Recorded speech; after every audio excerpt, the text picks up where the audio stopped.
Suspended Orlando City Commissioner Regina Hill will no longer be able to deal with the finances of an elderly constituent she is accused of defrauding. Hill appeared in court today, days after she was arrested and accused of defrauding that constituent out of thousands of dollars. WESH 2's Dave McDaniel has a look at what was said in court before that ruling came down a little more than 2 hours ago.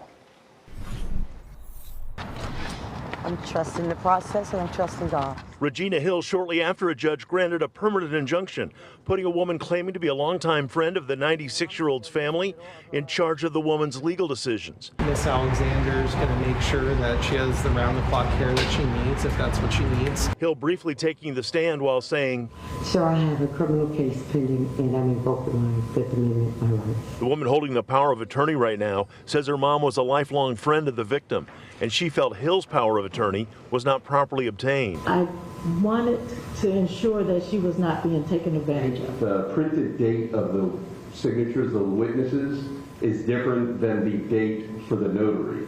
Those dates should be the same. An agent with the Florida Department of Law Enforcement said he found issues with some of the legal documents between Regina Hill and the woman allegedly exploited. Hill's attorney called a woman Hill had hired to care for the 96-year-old to gauge that constituent's opinion on the now suspended city commissioner. How did she talk about the care she was given by Ms. Hill?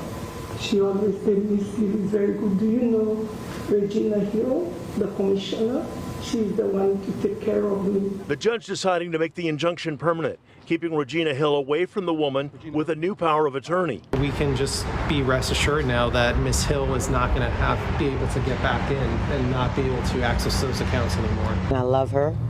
I showed a lot of love and attention. And that's all I can say. In Orlando, Dave McDaniel, WESH 2 News.